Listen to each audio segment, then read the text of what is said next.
Hello guys, मनसा kitchen king special में आपका स्वागत है। आप सभी को मेरा प्यार भरा नमस्कार।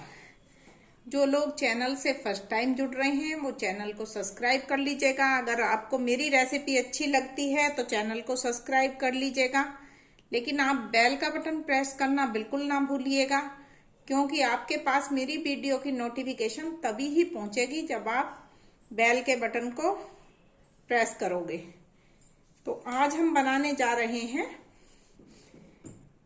आटे के लड्डू, जो बहुत ही हेल्दी होते हैं। सर्दियों में बहुत खाने चाहिए। सर्दी गर्मी वो कभी भी आप खा सकते हैं, लेकिन सर्दियों में इसमें कुछ चीजें ऐसी हैं जो बहुत गर्म होती हैं और वो सर्दियों में ही खाए जाते हैं। बहुत हेल्दी होते हैं, सभी को ही बहुत पसंद होते हैं।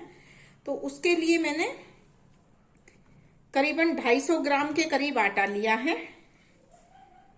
जो रोटियां चपाती बनाते हैं हम जिनसे, वो ही आटा है। ये मैंने 2 चम्मच बेसन लिया है।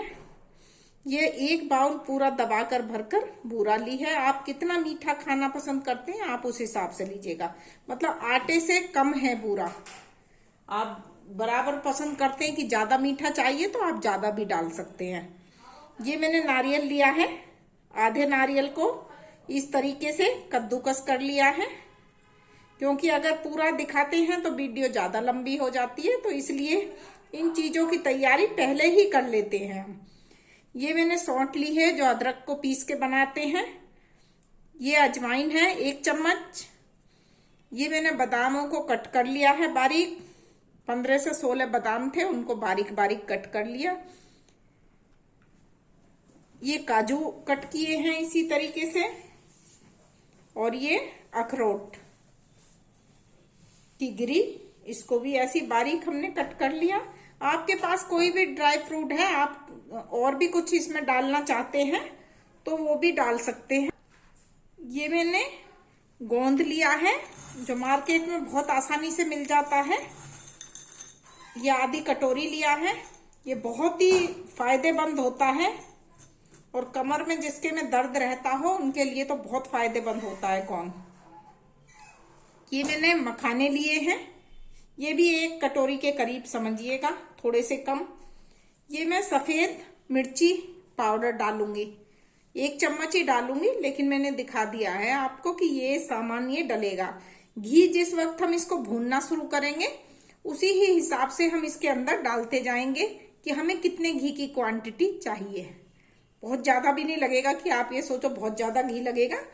जितनी हमारी ये सामग्री होगी आटे की, हमें इसको भूनने के लिए घी की जरूरत पड़ेगी। तो चलिएगा अब हम इसे बनाना शुरू करते हैं। ये देखिएगा, गैस की फ्लेम मैंने अभी मीडियम रखी है। पैन को हमने इसके ऊपर रख दिया और इसके अंदर हम, आजकल सर्दियों में घी जमा रहता है, ये डालना शुरू करेंगे। फिलहाल हम इतना ही डालेंगे, तब हमें जरूरत होगी उसके मुताबिक ही हम घी की क्वांटिटी बढ़ा देंगे। तो घी का इसमें कोई माप नहीं है, जितना आप आटा लोगे उसको भूनने के लिए हमें मेन घी चाहिए। तो इसे गर्म होने देते हैं। ये देखिएगा, ये घी हमारा गर्म हो चुका है। तो सबसे पहले हम इसमें जो हमने गोंद लिया था इसको भूनेंगे, लेकिन मीडियम फ्लेम पर ही आप भूनिएगा। ये बहुत अच्छे से हमें भूनना है, बिल्कुल मीडियम फ्लेम पर, क्योंकि अच्छे से भुन जाएगा बिल्कुल तो ये फिर उसमें नहीं चिपकता है मुंह में। और अगर आपका गोंद अच्छे से नहीं भुना है फिर ये मुंह में चिपकता है, भाई इसकी ये पहचान है। तो इसलिए इसको मीडियम फ्लेम पर भूनिएगा और थोड़ा इसे धूप में सुखाकर। गोंद सूखा हुआ होना चाहिए, हल्का सा भी अगर इसमें गीलापन है तो। ये देखिएगा, बहुत अच्छे से हमारा ये गोंद भुन चुका है। अब हम इसको निकाल लेते हैं पूरे को, क्योंकि थोड़ी थोड़ी हमें हर चीजें सीखनी है। जो भी इसमें कभी भी आप लड्डू वगैरह कोई भी बनाते हैं, हलवा बनाए, कुछ भी, अगर ये जैसे ड्राई फ्रूट भी होते हैं, आप इनको सेक कर डालते हैं तो ज्यादा टेस्टी लगता है, उसे खाने में ज्यादा टेस्ट आता है। कोई भी हम चीज बना रहे हैं, हलवा बनाए, बर्फी बनाए, लड्डू बनाए, कोई भी चीज बनाते हैं। अब हम इसके अंदर ये मखाने इनको भी हम ऐसे ही तल लेते हैं, खूब अच्छे से भून लेते हैं। ये देखिएगा मखाने भी हम निकाल लेते हैं, भून चुके हैं। बहुत ज्यादा नहीं हमें भूनने, बस ये है कि सिर्फ इनको हमें करारा करना है। सबको निकाल लेते हैं। अब इसमें हम ये जितने भी हमारे ड्राई फ्रूट हमने कट किए हैं, इनको हम हल्का हल्का, ज्यादा नहीं हमें इन्हें वो करना है, रोस्ट बहुत हल्का करना है। सबको ही थोड़ा सा भून जाते हैं तो ज्यादा टेस्ट आता है। इसी तरीके से हम सबको भून लेते हैं। ये देखिएगा, बस सिर्फ हमें इतने भूनने हैं, काले नहीं इनको करना है। इतने भून के इनको भी सबको निकाल देते हैं। ये देखिएगा सब हमने निकाल लिए हैं। अब हम इसमें ये जो बेसन लिया था इसको डालेंगे, जो 2 चम्मच बेसन लिया था नहीं, और आटे को भी इसी के अंदर हम डाल देते हैं। और इसको खूब अच्छे से हम तब तक भूनेंगे इसे, तब तक ये हमारा आटा और बेसन बहुत अच्छे से ना भून जाए। गैस की फ्लेम को आप मीडियम ही रखिएगा। अब हमें इसके अंदर जितने घी की जरूरत होगी हम उतना ही घी इसके अंदर डालते जाएंगे। अभी हम 2 चम्मच डाल रहे हैं। अगर हमको लगेगा कि ये हमारा आटा अभी सूखा है तो फिर हम इसमें और भी डाल देंगे, और डाल देती हूँ। ठीक है, अब इसे हम अच्छे से मिला लेंगे। तब भी आप लड्डू बनाओ तो घी की कोई वो नहीं होती है, क्योंकि आप जिस हिसाब से ये आटा लेंगे उसी हिसाब से आप इसके अंदर घी ऐड करेंगे, तो इसलिए इसका घी का कोई मेजरमेंट नहीं है इसमें। ऐसे ही हम इसे भून लेते हैं। ये देखिएगा आटा हमारा अच्छे से ये भुन चुका है। बस अब हम इतने पर ही गैस की फ्लेम को ऑफ कर देते हैं। देखिएगा कितने अच्छे से भुन चुका, बिल्कुल भी कच्चा नहीं रहा। तो इसलिए आटा हमें पूरा भूनना है, तब ये नीचे जल्दी जल्दी सुनहरा होने लगे तो तब समझ जाइएगा कि हमारा आटे का कलर अगर ये आ गया तो समझिएगा आटा भुन चुका। गैस की फ्लेम ऑफ कर देते हैं। इतने ठंडा होगा हल्का सा, इतने हम अपने जो मखाने और वो करे थे उनको पीस लेते हैं। ये देखिएगा ये सबके पास होता है अदरक कूटने का, इसमें हम मखाने डालेंगे और बहुत हल्के से ही हमें मारना होता है, एकदम ये फूट जाते हैं। बिल्कुल इनका बारीक हमें पाउडर नहीं बनाना है, सिर्फ इस तरीके से हमें रखने हैं। देखिएगा थोड़े मोटे थोड़े पतले, सबको ही हम ऐसे कर लेते हैं। ये देखिएगा इस सबको ही हमने सिर्फ इतना दरदरा इनको करना है।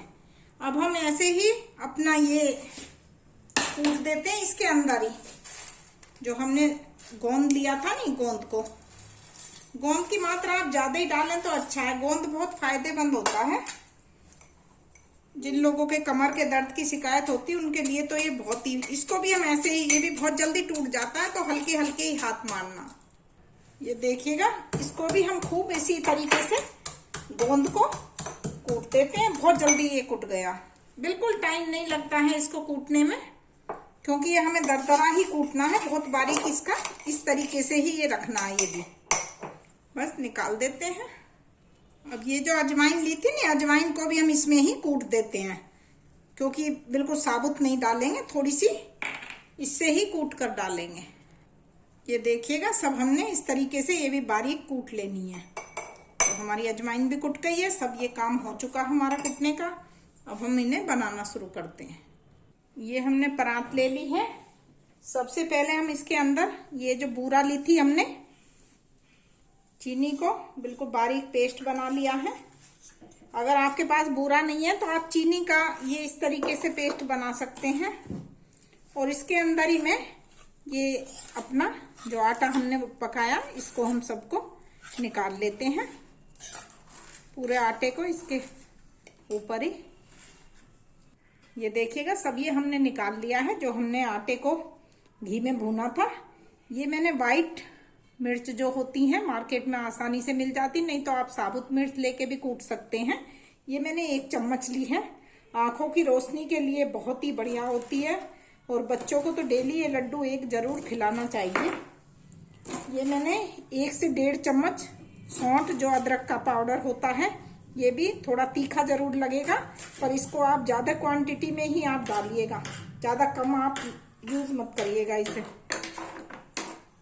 इसके बाद इसमें ये नारियल का बरूदा लिया था, ये भी डाल देते हैं। इसके बाद में सारे ड्राई फ्रूट हो गए हैं, मखाने, बादाम, कनी, गोंद जो था सब इसके अंदर ही ये ऐड कर देंगे पूरा। और इसके अंदर ही ये अजवाइन जो हमने बिल्कुल बारीक पेस्ट बनाया है, ये भी इसके अंदर ही डाल देते हैं। और इसको अब हम अच्छे से खूब मिला लेते हैं, सबको ऐसे मिला लेते हैं। ये देखिएगा खूब अच्छे से हमने मिला लिया। अब हम इनको इस तरीके से उठाएंगे और सबको बनाते जाएंगे। थोड़ा सा ये गरम ही रहता है, इसको तभी ही आप बनाइएगा, मतलब इतना गरम नहीं रहता कि हाथ नहीं लगे हाथ को, जिससे अब जैसे मैं बांध रही हूँ तो ये मुझे गरम नहीं लग रहा। तो ये सबको हम इसी तरीके से बना लेते हैं। ये देखिएगा हमारे लड्डू बन के तैयार हैं। अब इनके ऊपर आप पिस्ता लगाना चाहें लगा सकते हैं, थोड़ा अच्छा लगता है पिस्ता भी लगा हुआ। तो हमने सभी लड्डुओं के ऊपर, आपको मेरे बनाए हुए ये आटे के लड्डू पसंद आए गोंद वाले तो आप लाइक कर दीजिएगा, हो सके फ्रेंड्स में शेयरिंग कर लीजिएगा। लेकिन आप कमेंट करके आप जरूर बताइएगा कि आपको ये मेरे बनाए हुए लड्डू कैसे लगे। Thank you for watching.